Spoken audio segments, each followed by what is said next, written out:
My father-in-law, Charles Harrington, called me a beggar in front of the entire bank, laughing at my request for $100.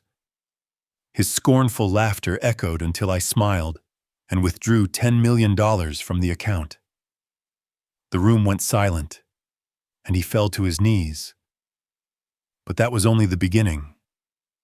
I, Gideon Hollister, underestimated by everyone I loved, decided it was time to get justice, and no one was going to stop me from doing it. Before we continue, please subscribe to the channel and let us know where you are listening in the comments. The glass doors of National Bank of America hissed shut behind me, sealing in the hum of air conditioning and the faint scent of paper and coffee. My old leather wallet, worn soft at the edges, weighed heavy in my hand. I needed $100, just enough to cover Mrs. Jenkins' medical bill next door. She'd been kind to me since my wife passed, and I wasn't about to let her worry over a few bucks. My boots clicked on the marble floor, echoing faintly in the busy lobby. The clock on the wall ticked loudly, its hands creeping toward noon. Time always seemed to press harder when I was in a rush. I joined the line, adjusting my faded blazer. It hung loose on my shoulders, a relic from better days. People whispered around me, clients in suits, a young couple arguing over a loan. The tellers tapped at their keyboards, their faces blank. I caught my reflection in the glass partition. Gray hair thinning at the temples, a slight stoop, but my eyes were steady. I'd learned to carry myself with quiet dignity even when the world tried to grind me down. Then I heard him. That voice, booming, polished, dripping with self-satisfaction. Charles Harrington, my father-in-law, stood near the manager's desk, waving his arms like a conductor. His tailored suit gleamed under the fluorescent lights, and a gold watch flashed on his wrist, catching every eye. He was bragging about his new car, some sleek thing he didn't need. Paid cash, of course. He said loud enough for the whole bank to hear. The manager, a wiry man with glasses, nodded politely, but his smile was tight. Charles's eyes landed on me, and his grin widened, sharp as a blade. "Well, look who's here," he called, striding over. "Gideon Hollister, gracing us with his presence." His tone was warm, but I knew better. It was the kind of warmth that burned. "Charles," I said, keeping my voice even. I shifted my wallet to my other hand, feeling the weight of the line behind me. The elderly woman next to me glanced up, her eyes kind but curious. "What brings you out?" Gideon scraping together pennies again. Charles's laugh was loud, performative. He adjusted his tie, the gesture practiced like he was on a stage. The manager glanced our way, then looked down at his papers. "I need $100, I said simply. No need to explain. Not to him. Charles's eyebrows shot up. Mock surprise. 100 whole dollars. What's it for? Gideon charity case, are you finally treating yourself to a decent meal? His laugh rolled through the lobby, drawing chuckles from a man in a suit behind me. The teller, a young woman with a tight bun, averted her gaze, her cheeks pink. I felt the heat rise in my chest, but I kept my face still. I remembered a Christmas dinner years back, Charles holding court at the table, boasting about his business while I sat quietly, my wife's hand on mine. I'd lent him $20,000 that year to save his company. He never thanked me, never even mentioned it. "Something worthwhile," I said, my voice low. The clock ticked louder. Or maybe it was just my pulse.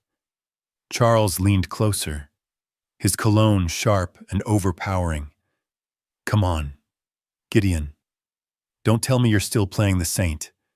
You've been scraping by forever. When are you going to live a little? His words were a taunt, each one a jab. The elderly woman in line frowned, her lips pursing.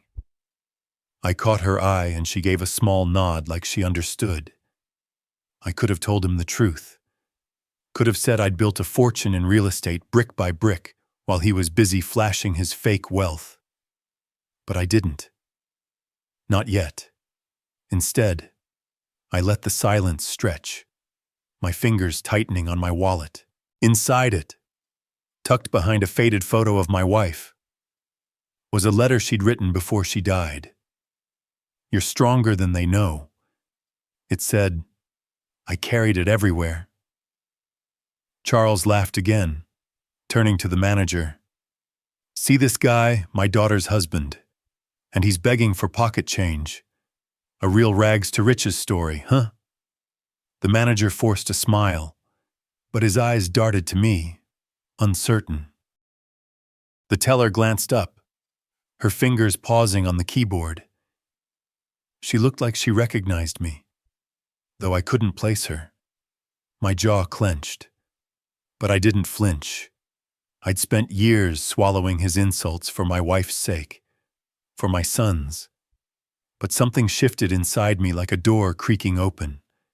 I'd had enough. I stepped forward, my boots steady on the marble. The line moved, and I was next. Charles's laughter followed me, but it sounded hollow now.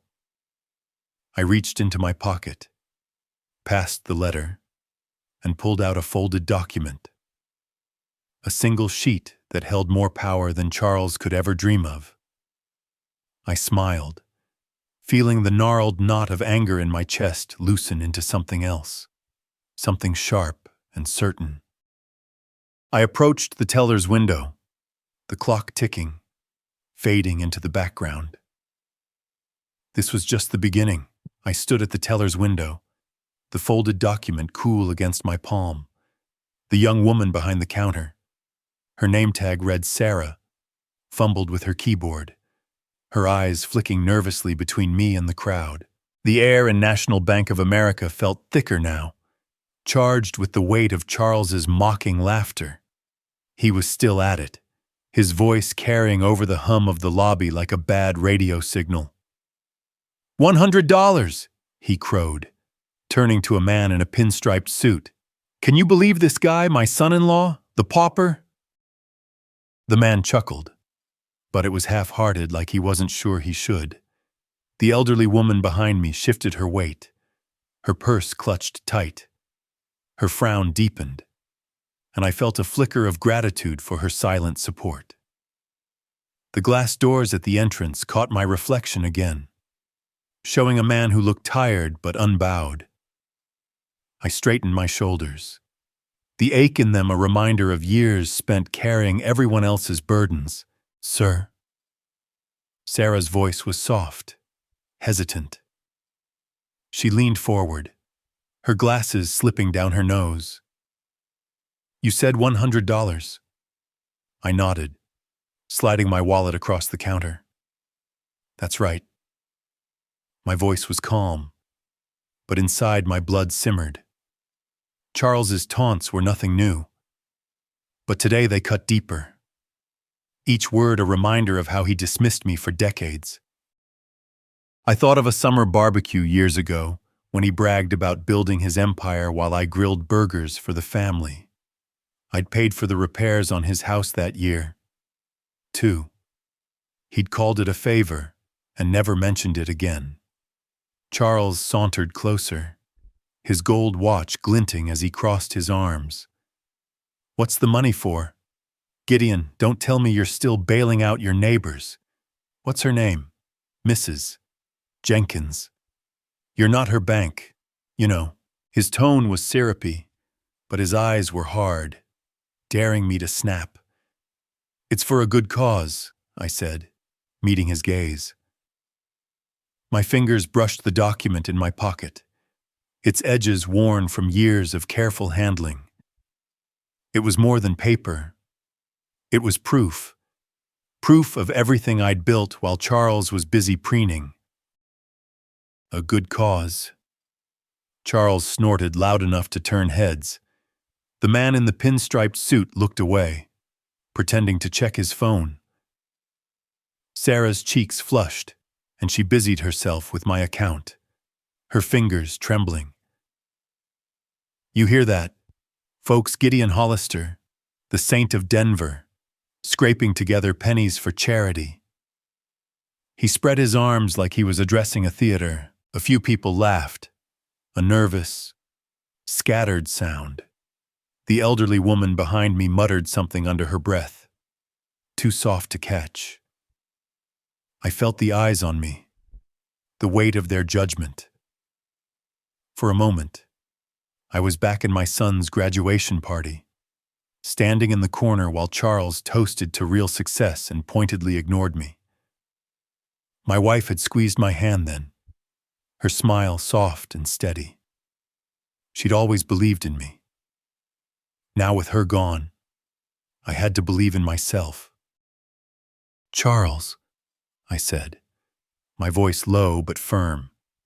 You talk a lot for a man who's standing on borrowed ground. It was a small jab, but it hit.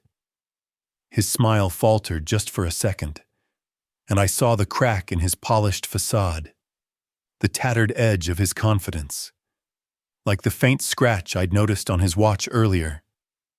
He recovered quickly, stepping closer. Borrowed ground. That's rich coming from you. What are you? Gideon.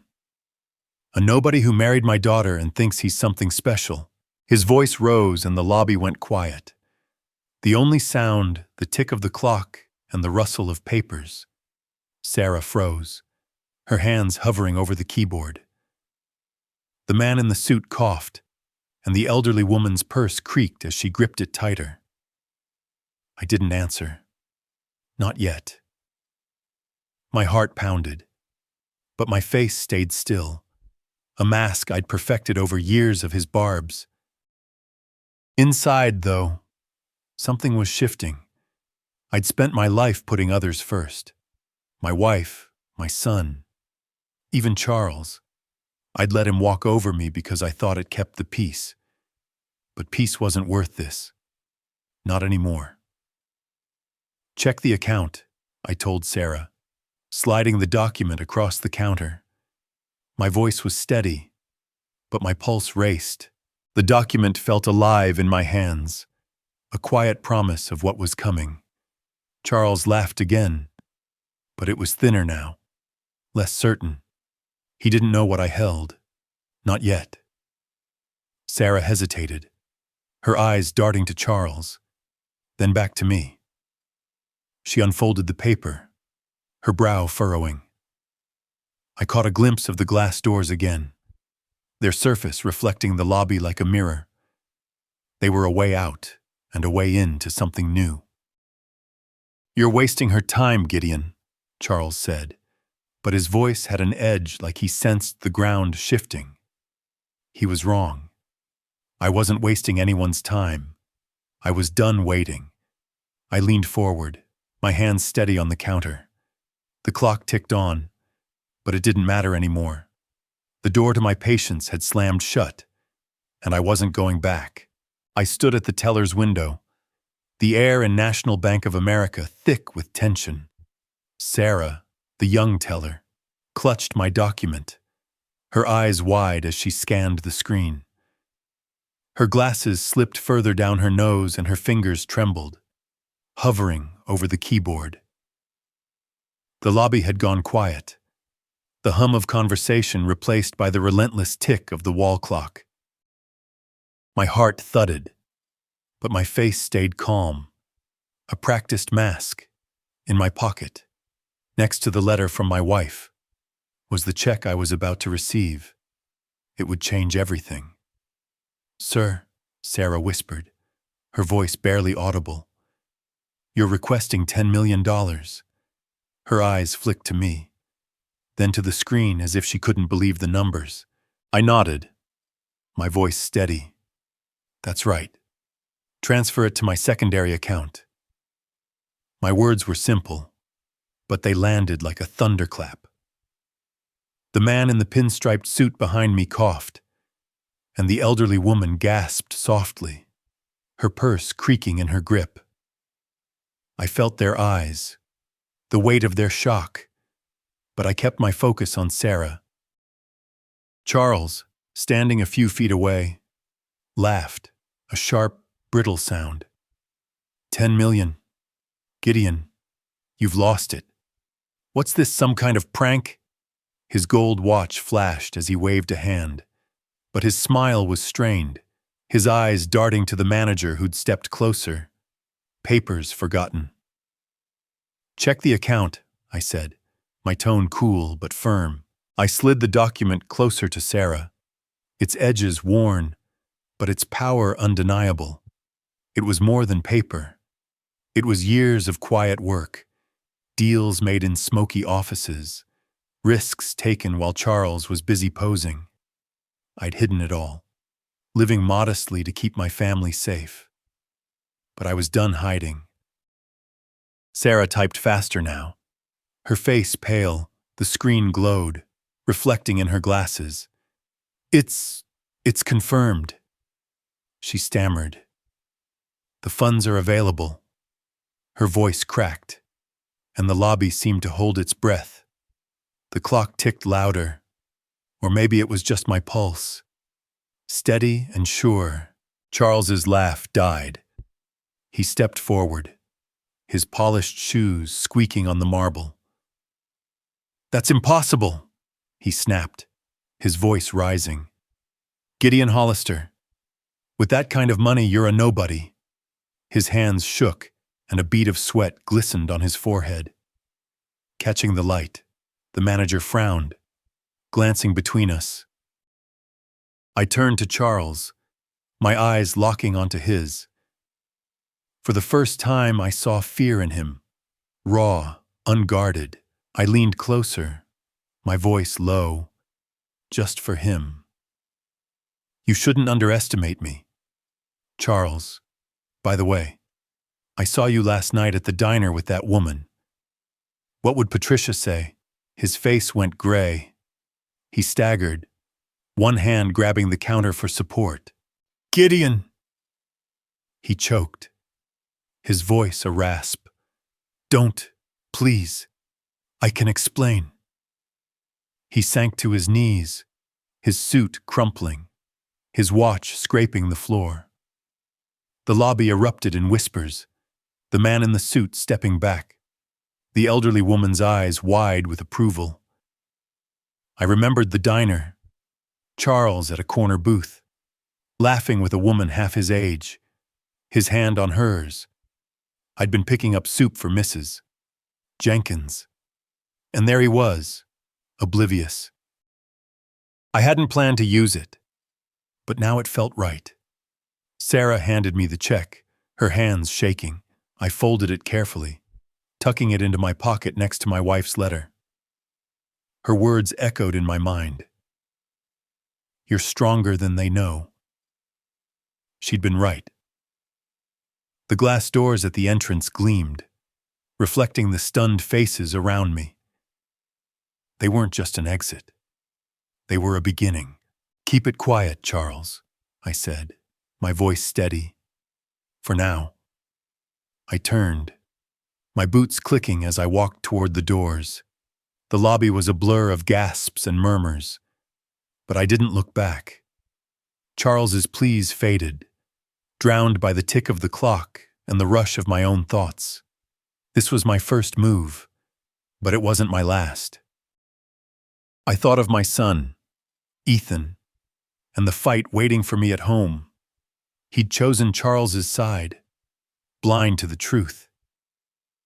That hurt more than Charles's insults, but I'd deal with it. I'd deal with all of them. The doors slid open, cool spring air hitting my face. I stepped outside, the check heavy in my pocket. My old pickup waited in the lot, its paint chipped but reliable. I climbed in, my hands steady on the wheel. The clock in my mind ticked differently now, not counting down, but counting up to justice, to truth. I started the engine, feeling the rumble beneath me. They had no idea what I was capable of. The engine of my old pickup sputtered as I pulled into the driveway, the gravel crunching under the tires. The spring sun hung low over Denver, casting long shadows across my modest house. I cut the ignition, the silence heavy, and patted my pocket where the check for $10 million rested, its weight both a triumph and a burden. My worn jacket clung to my shoulders, smelling faintly of dust and bank air. I wanted nothing more than to sit in my armchair, sip coffee, and let the day's victory settle. But as I climbed the porch steps, the front door stood ajar, a sliver of light spilling out. My stomach tightened. Someone was inside. I pushed the door open, the hinges creaking. The familiar scent of wood polish and brewed coffee greeted me, but the air felt charged like before a storm.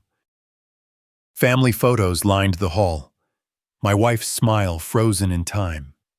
Ethan as a boy grinning with a baseball glove. The living room was dim, the curtains half drawn. A wall clock ticked steadily, its rhythm a quiet reminder that time never stopped. Not even for me. Ethan stood by the couch, his back to me, phone in hand. His tailored suit looked out of place against the faded plaid cushions. His shoulders were rigid, his jaw set. "Ethan," I said, my voice steady but soft.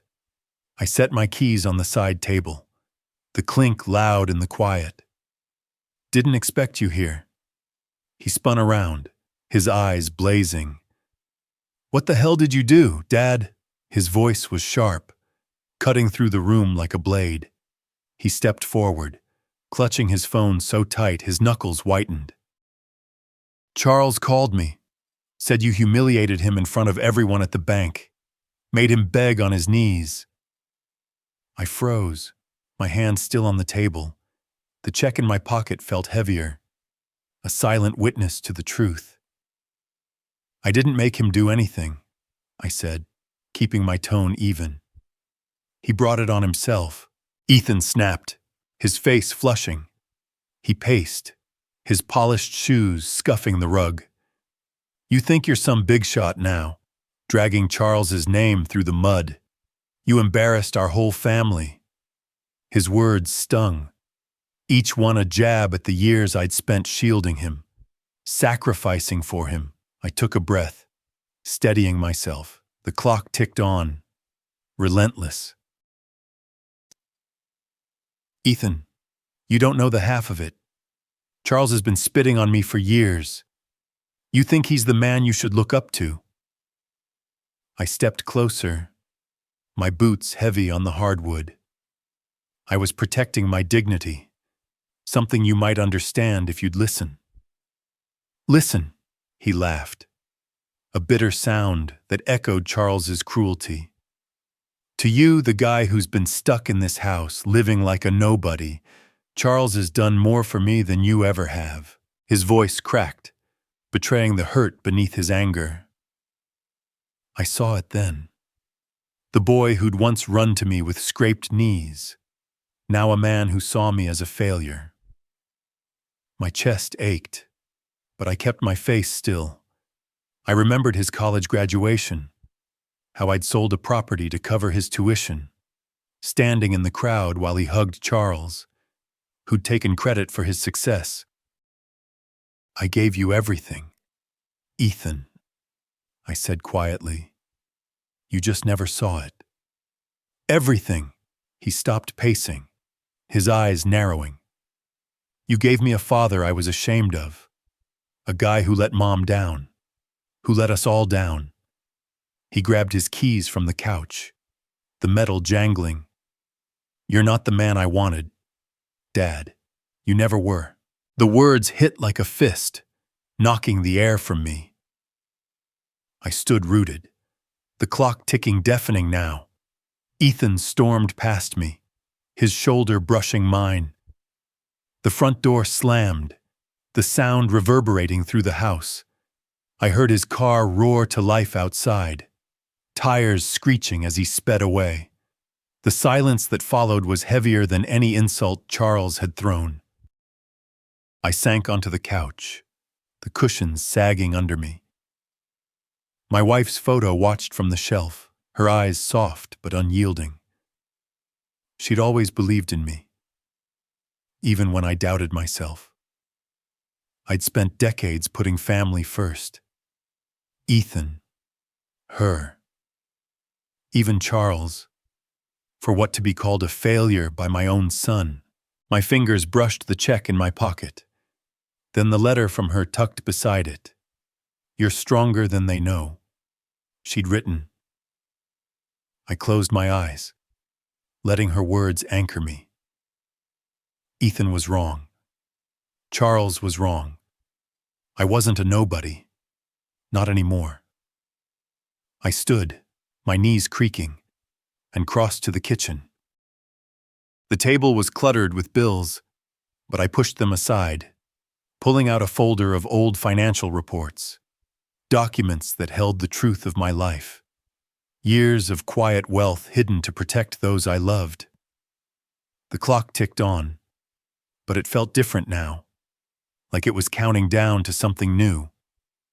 I spread the papers out, my hands steady. Ethan's words echoed, but they didn't break me. They sharpened me. I'd lost my son's respect, but I wouldn't lose my dignity. Not again. My eyes fell on the folder's edge where a name caught the light. A name I hadn't thought of in years. Someone who could help me fight. The kitchen table was a battlefield of papers, financial reports, property deeds, numbers that told a story no one else had bothered to read.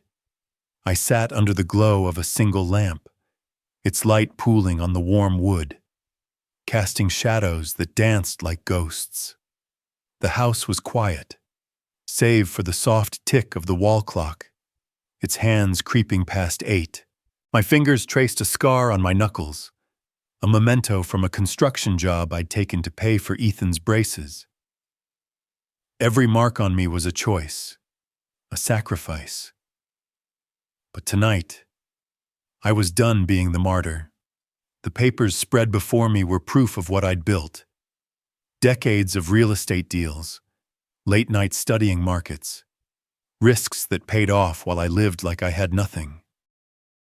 I'd done it for them, for my wife, who deserved a life without worry, for Ethan, who deserved a future, even for Charles, who'd leaned on me more than he'd ever admit. I leaned back, the chair creaking, and let my eyes drift to her photo on the shelf. Her smile was steady, a beacon in the dim room. "You're stronger than they know," her letter said, tucked in my pocket next to the check. I wanted to believe her. I remembered a day 15 years ago, standing on an empty train platform, a ticket to Paris in my hand. I dreamed of showing her Europe, walking cobblestone streets, laughing over wine. But Charles's daughter, my wife, needed a wedding, and he couldn't pay. So I sold the tickets, gave him the money, and watched her walk down the aisle in a dress I'd quietly funded. The platform had been cold, the ticket useless. I told myself it was worth it. Now, I wasn't so sure. The clock ticked, each second a reminder of time I couldn't get back. Ethan's words from earlier burned in my chest. "You're not the man I wanted." I'd given him everything. College, a car, a start in life. And he'd thrown it back in my face, choosing Charles's flash over my quiet strength. My fingers tightened on a report, the paper crinkling. I'd spent my life bending so others could stand tall. Enough. "Who am I kidding?" I muttered, my voice rough in the silence. I let them walk all over me. I stood, pacing the kitchen, my boots scuffing the linoleum. The air smelled of coffee and dust, the house a museum of my choices. "No more," I said louder, as if saying it could make it real. "I'm done being their doormat." A knock at the door startled me. I crossed the room, the floorboards groaning, and opened it to find Mrs. Jenkins, my neighbor, holding a foil-covered dish. Her gray hair was pinned back, her smile warm but cautious. "Brought you a pie, Gideon," she said, her voice soft. "Figured you could use something sweet after today." I took the dish, its warmth seeping through the foil. "You didn't have to," I said, managing a smile. "But thank you." She waved a hand, her eyes crinkling. "You're a good man, Gideon Hollister. Don't let anyone tell you different." She glanced past me at the papers on the table. "You fighting something big?" I hesitated, then nodded. "Something like that."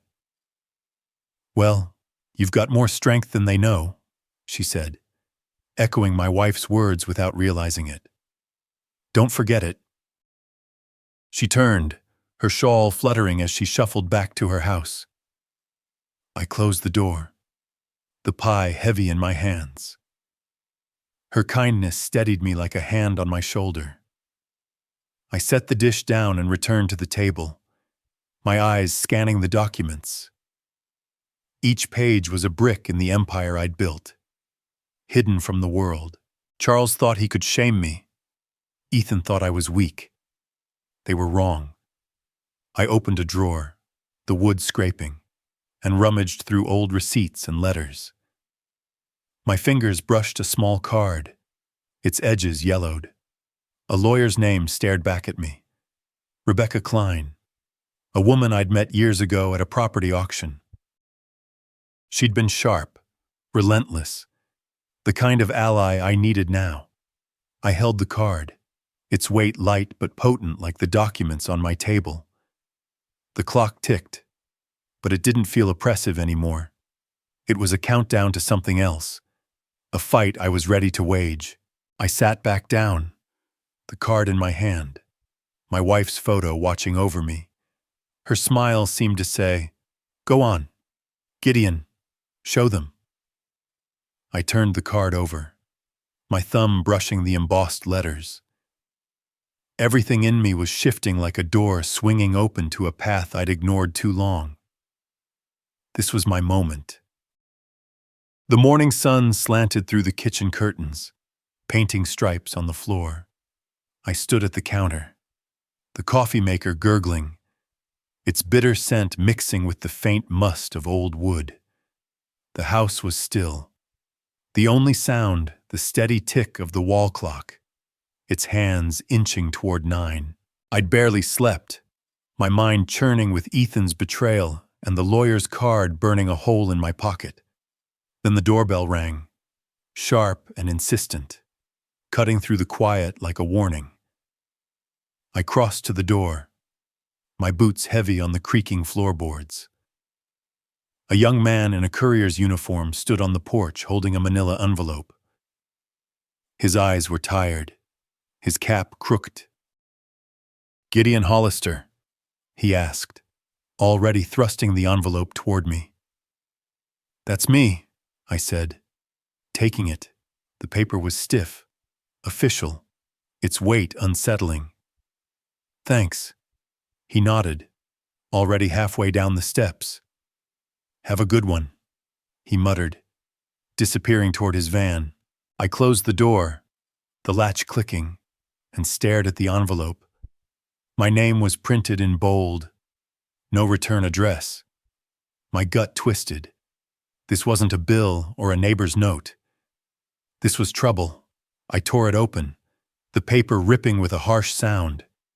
Inside was a single document, its text dense and formal, the kind that carried consequences. My eyes scanned the first line, Charles Harrington versus Gideon Hollister.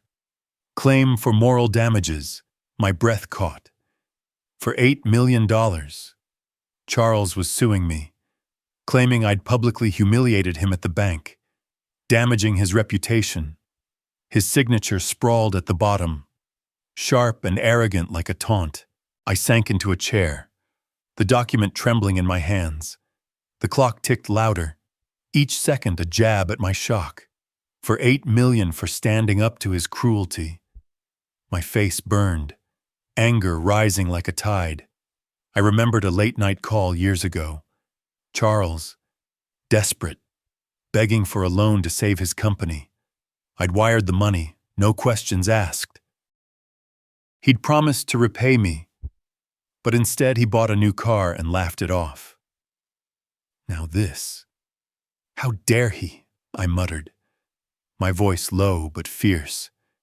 The paper crinkled as my grip tightened, the words blurring.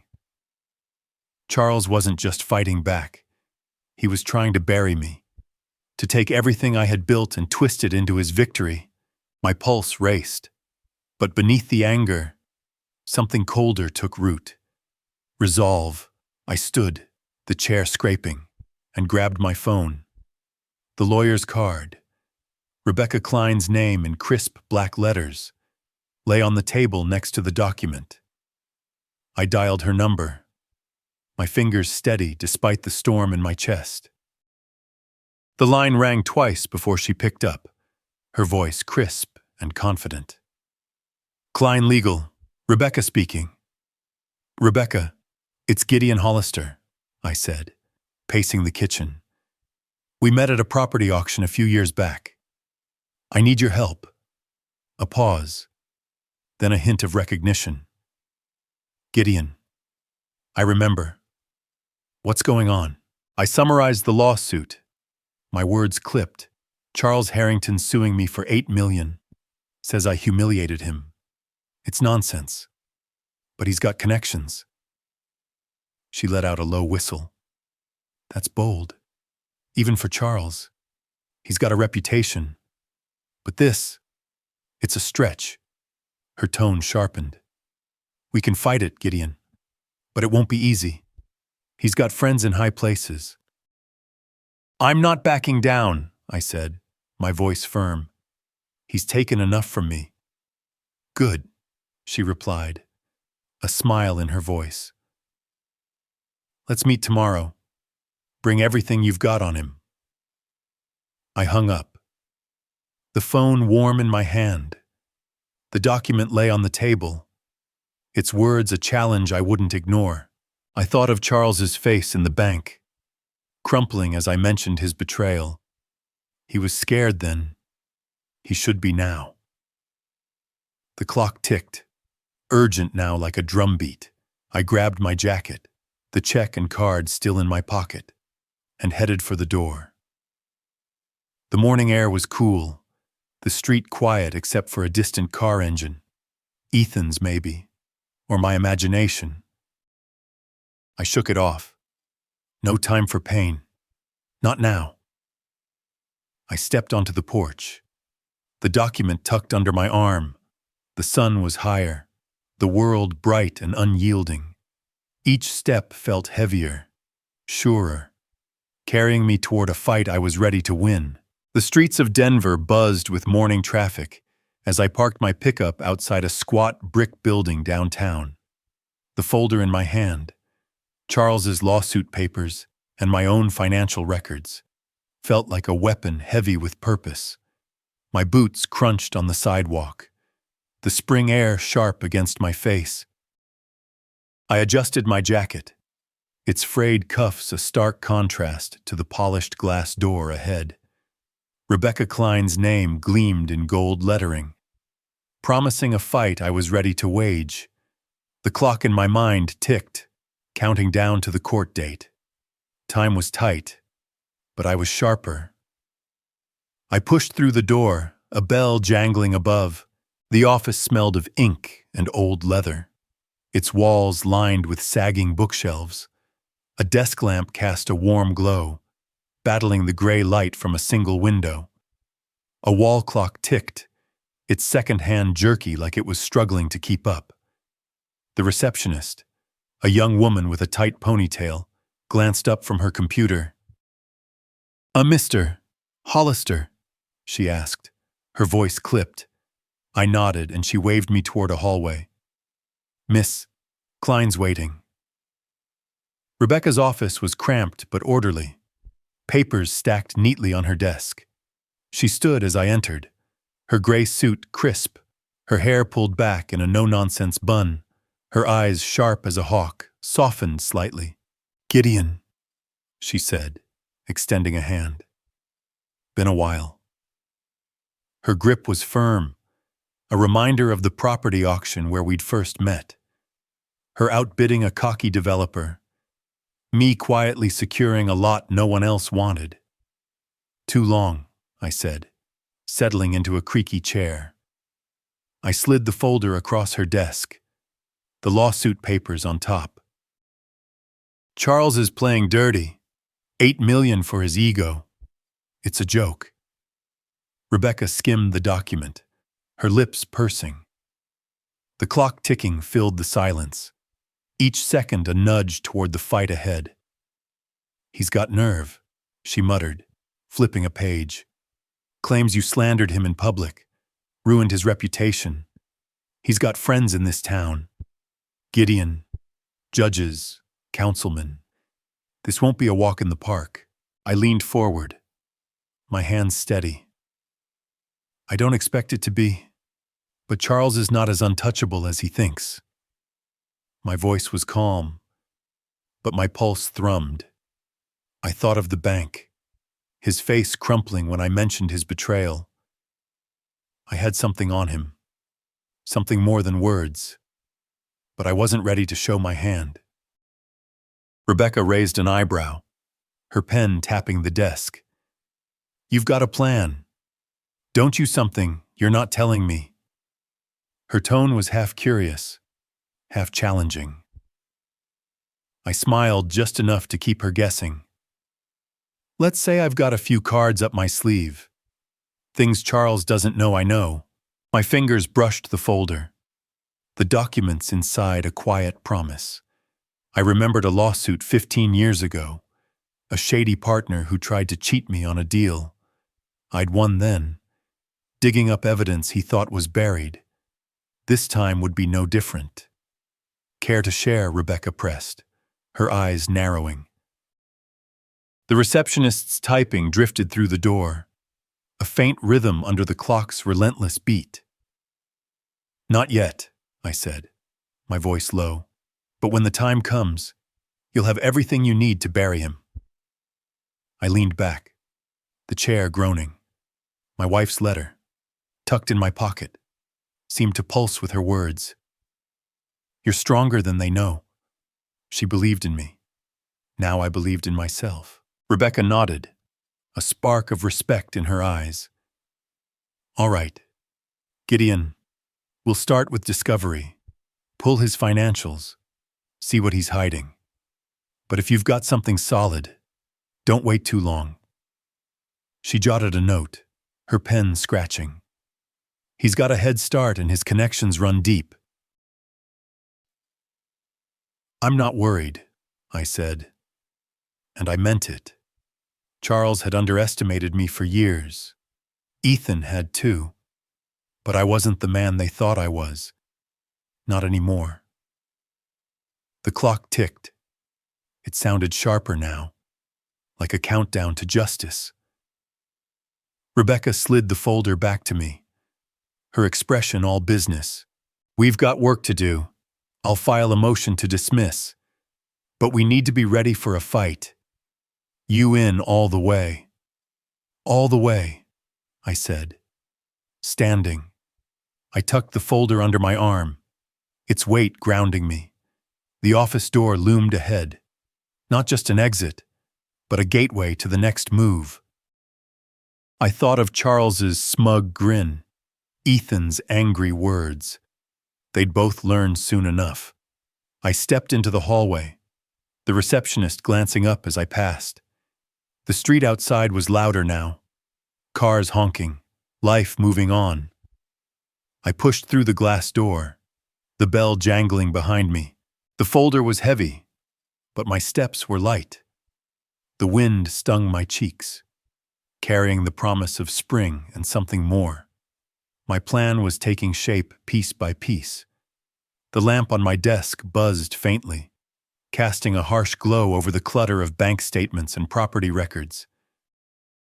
My home office, a spare bedroom with a sagging bookshelf and a chipped coffee mug, was my war room now. The air smelled of stale grounds and ink. The only sound, the soft tick of a shelf clock, its hands creeping toward midnight. I scribbled notes on a legal pad, my pencil scratching as I cross-referenced Charles's loans against my own investments. Every number was a clue, every line a step closer to tearing down his facade. My wife's photo watched from the wall, her smile a quiet push to keep going.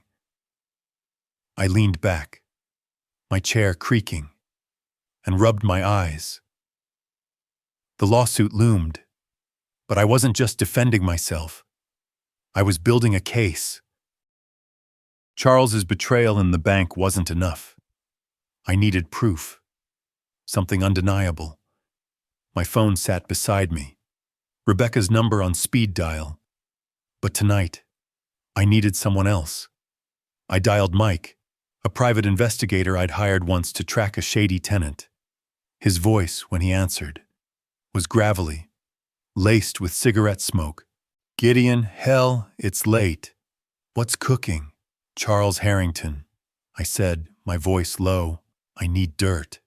Something solid." I glanced at the clock, its ticking a reminder of the court date barreling toward me.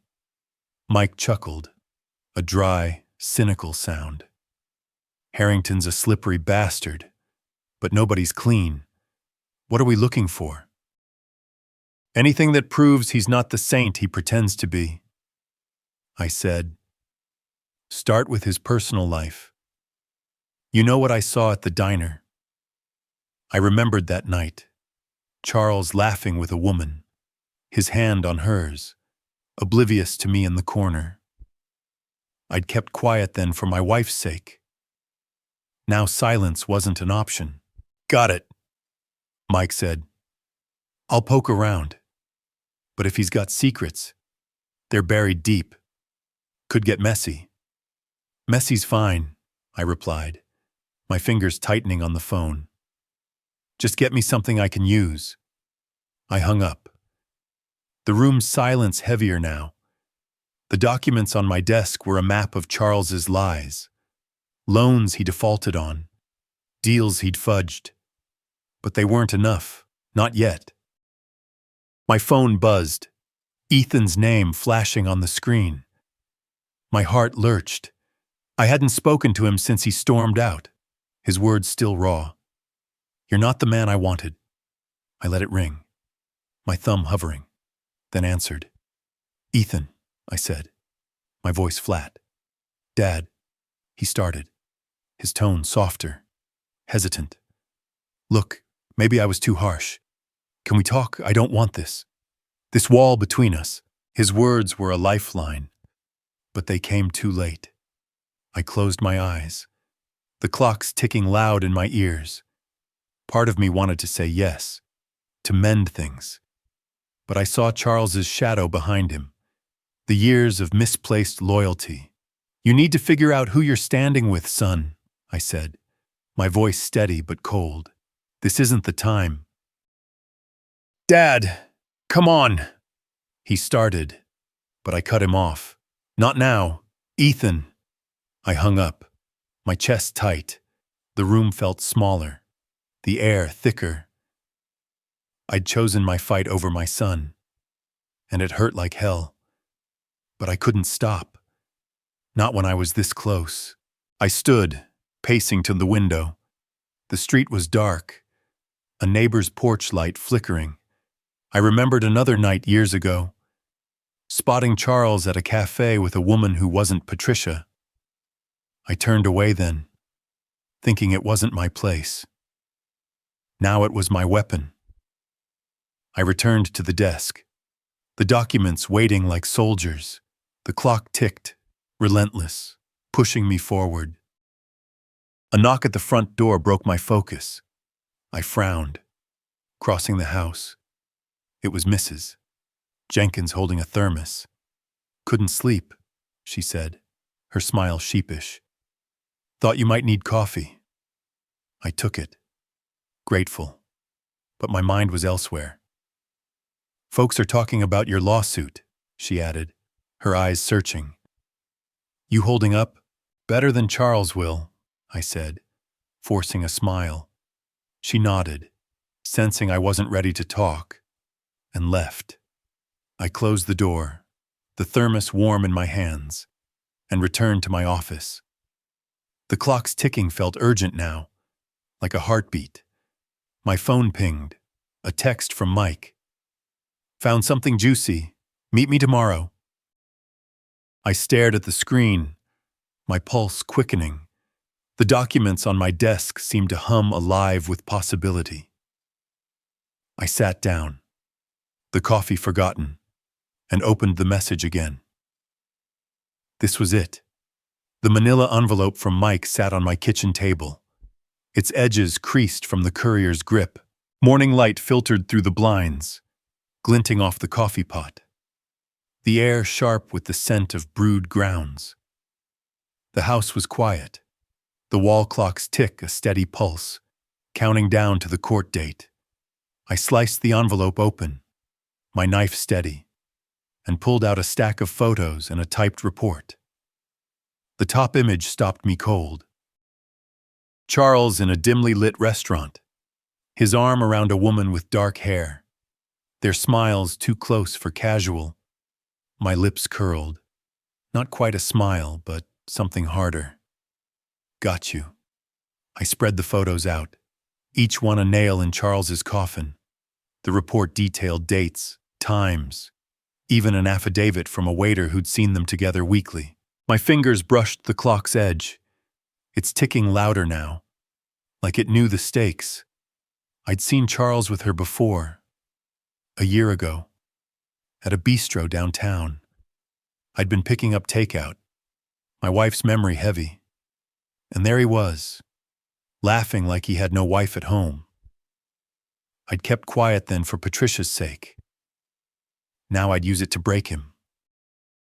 I dialed Rebecca Klein, my voice calm but edged. "Got something for you," I said when she answered. "Photos. Witness statements. Charles has been stepping out on Patricia. This will sink him." She let out a low whistle, papers rustling on her end. "That's dynamite. Gideon, if we play this right, his whole moral damages claim falls apart. Meet me at the office in an hour. We'll plan the attack." Her excitement was infectious, but I stayed cool. This wasn't victory. Not yet. I hung up, tucking the photos into a folder. The clock ticked, its rhythm a reminder of the days slipping away. I thought of Charles's face in the bank, crumpling when I mentioned his betrayal. He begged then. He'd beg again. My wife's letter in my pocket seemed to hum with approval. "You're stronger than they know," she'd written. I was proving it. My phone rang, shattering the quiet. Charles's name flashed on the screen and my pulse spiked. I answered, my voice ice. "What do you want?" "You're digging where you shouldn't." "Gideon." He snarled, his voice low, venomous. "Keep this up and I'll ruin you. Your name, your money gone." His words were a blade, but they didn't cut. Not anymore. I leaned against the counter, the photos in front of me. "Funny, Charles. I was about to say the same to you." My tone was steady, almost amused. "How's Patricia doing? Had a good talk with her lately."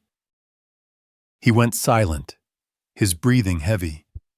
"You wouldn't dare," he hissed. "You're bluffing. Try me," I said, and hung up. My heart pounded. But my hands were steady.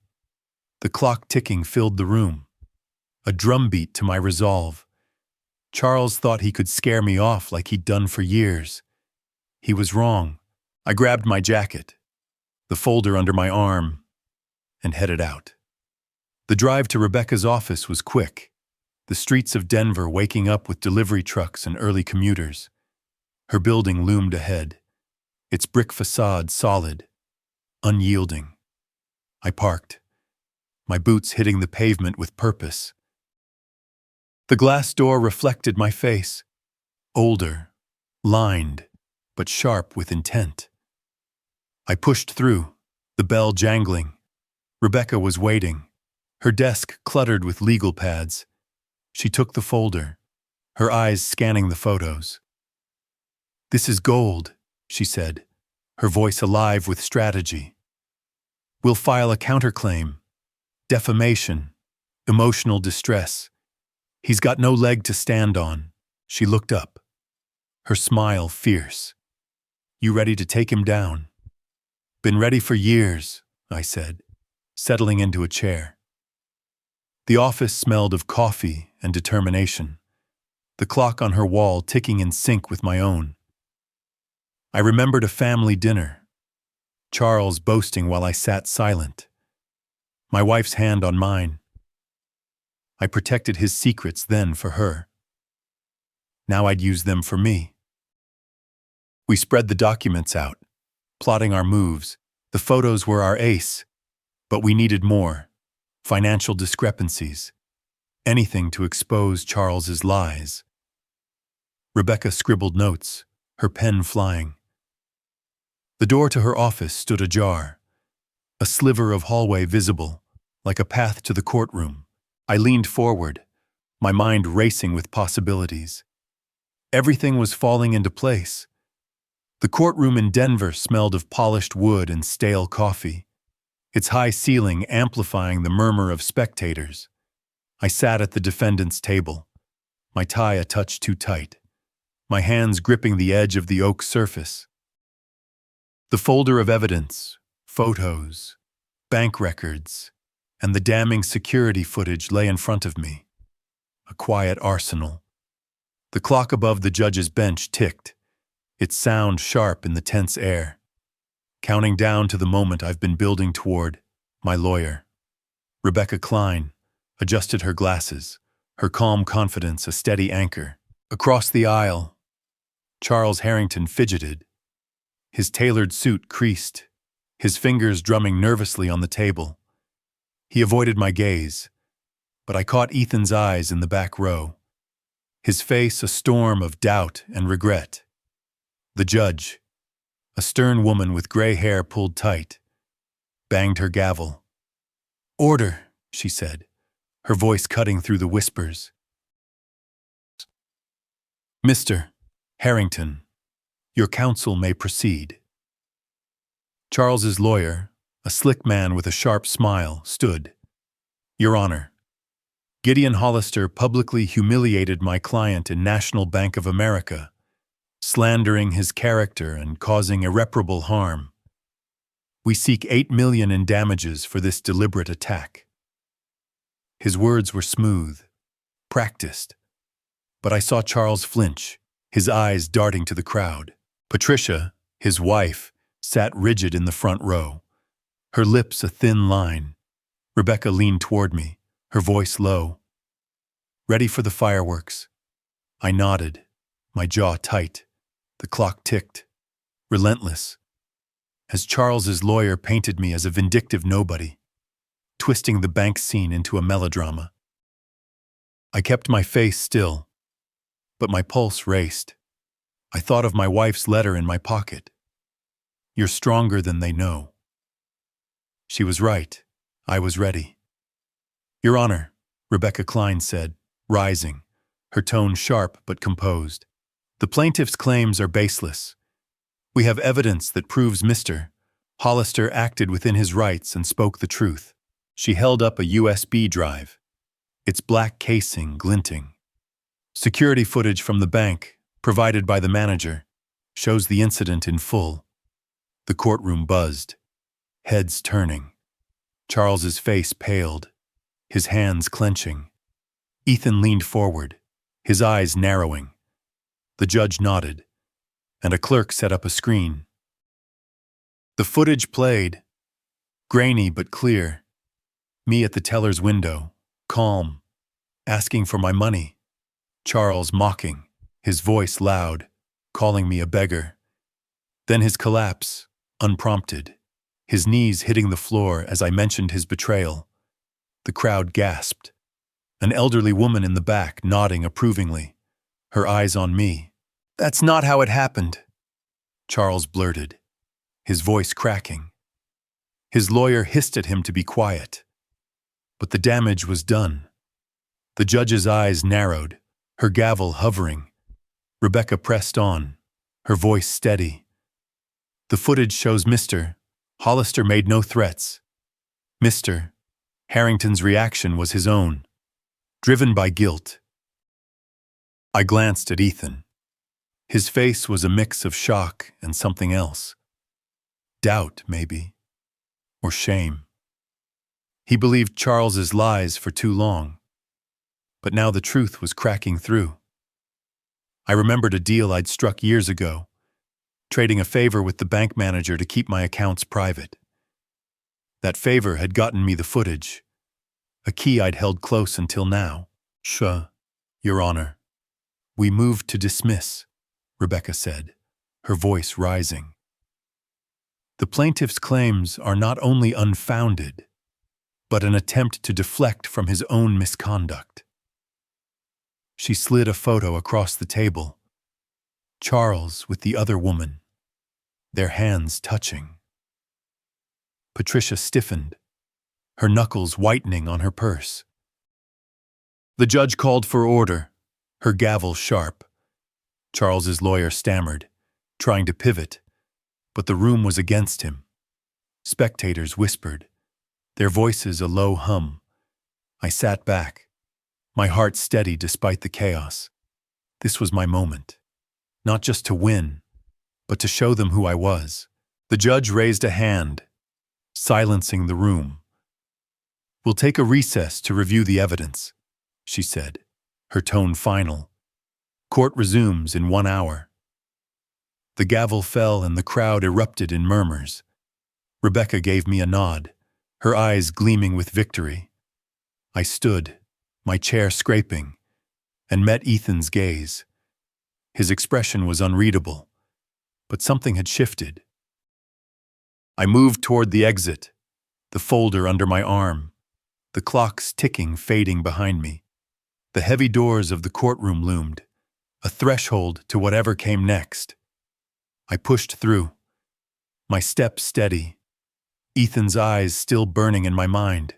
The courtroom doors swung shut behind me.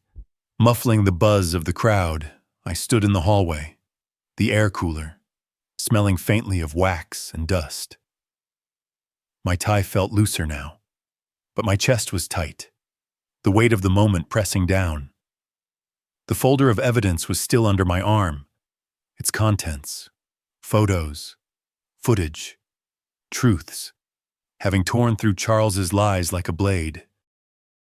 The clock on the wall ticked, its hands frozen at 10 minutes to the hour. Time had paused just for a moment, as if giving me space to breathe. But I wasn't done yet. Back in the courtroom, the judge's voice echoed in my memory, sharp and final. Recess until 1. I'd seen Charles's face as we broke, ashen, his hands trembling, his confidence shattered. Patricia, his wife, had stared straight ahead, her fingers twisting her wedding ring. Ethan, my son, had looked at me, his eyes heavy with something I hadn't seen in years. Regret. I wanted to believe it meant something, but I'd learned not to trust hope too quickly. I found a bench and sat, the wood creaking under me. The hallway was quiet save for the distant clack of a clerk's heels. I opened the folder, glancing at the photo of Charles with the other woman. It wasn't just evidence. It was a promise I'd made to my wife years ago to protect our family's honor. I'd failed her then, staying silent about Charles's betrayals to keep the peace. Now I was making it right. The doors opened, and Ethan stepped out. His suit rumpled, his face drawn. He hesitated, then sat beside me, the bench groaning. "Dad," he said, his voice low, almost a whisper. I was wrong. About you. About Charles." His words were halting like they hurt to say. "I saw the footage. He lied to me all this time." I looked at him. My son. The boy I'd raised. Now a man grappling with truth. My throat tightened, but I kept my voice steady. "You chose what you saw. Ethan, I don't blame you, but I had to fight." I thought of a summer day.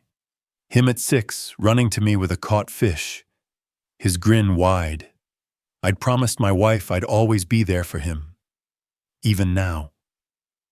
"I'm sorry," he said, his eyes dropping to the floor.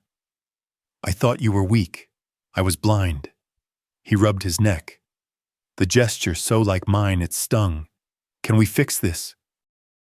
I reached out, my hand on his shoulder. "You're my son.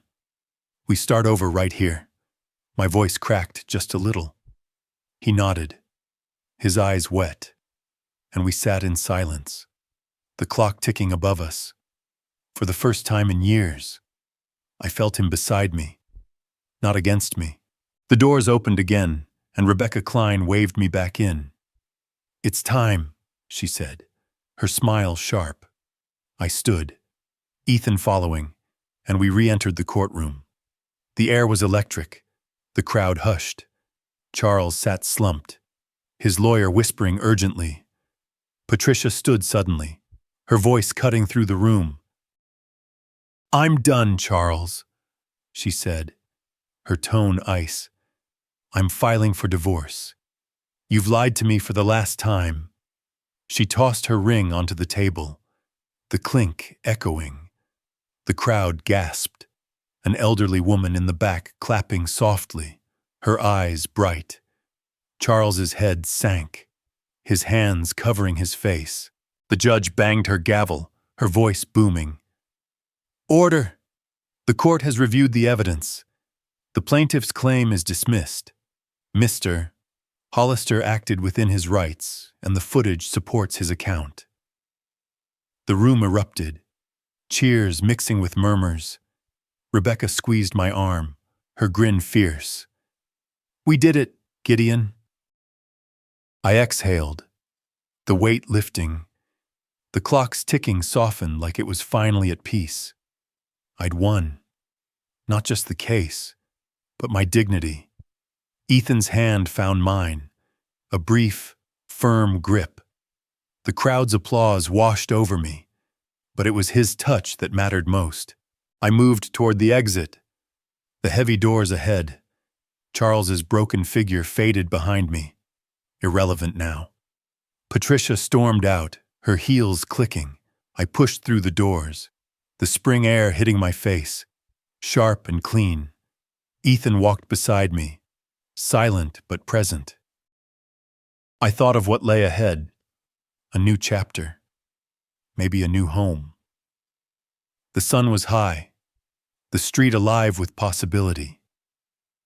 The realtor's office smelled of fresh paint and ambition, its windows framing a view of Denver's quiet streets. I sat at a sleek desk, my pen hovering over the final papers for my new apartment. The keys lay beside me, their metal cool and bright, a promise of something fresh. My jacket hung on the chair, no longer a symbol of struggle, but of a man who'd fought and won. The clock on the wall ticked softly, its rhythm calm, like the world had finally slowed to let me breathe. I signed the last page, my signature steady, and slid the papers to the realtor, a young woman with a warm smile. "Congratulations, Mr. Hollister," she said, handing me the keys. "This place is going to suit you." Her enthusiasm was genuine, and I nodded, feeling a lightness I hadn't known in years.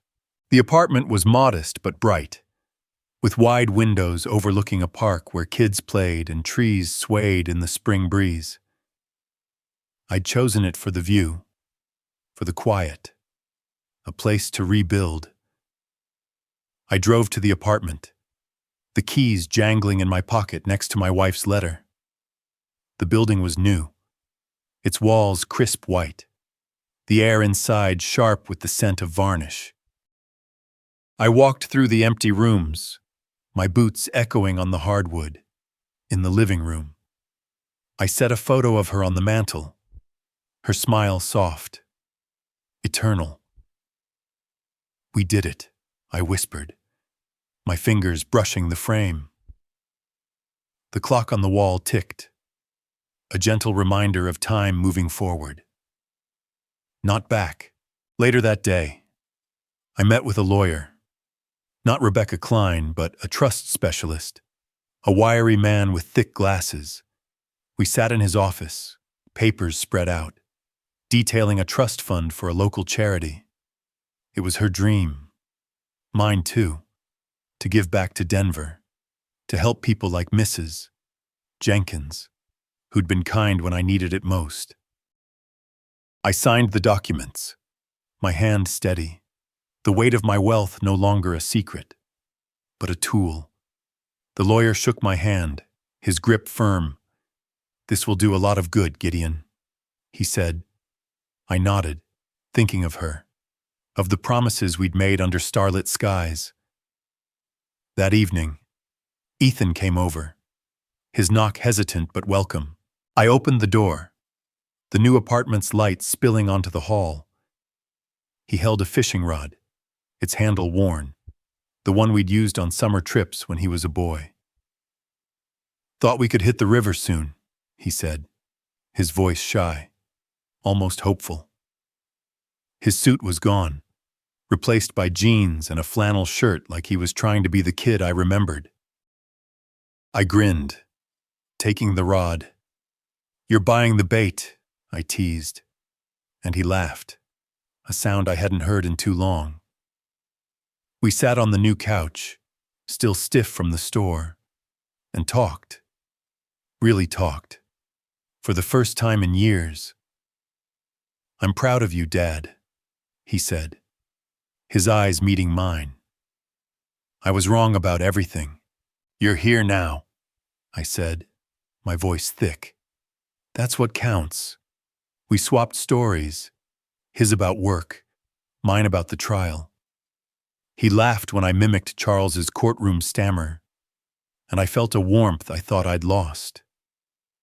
I remembered a night by the river, him small and wide-eyed, asking if we'd always be a team. I'd said yes then. I meant it now. The clock ticked, its sound a soft backdrop to our laughter.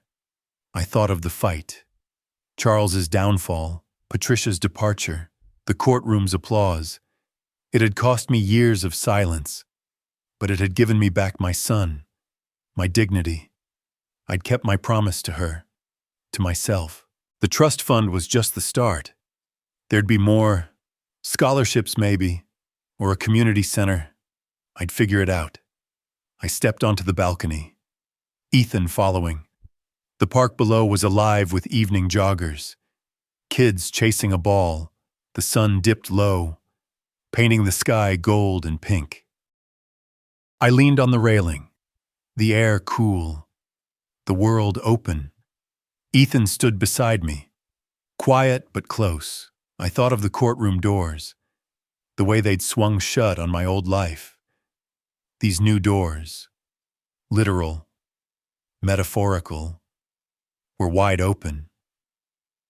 I walked to the park later, alone, the grass soft under my boots. An oak stood tall, its branches swaying. I stopped beneath it, the sunset warming my face.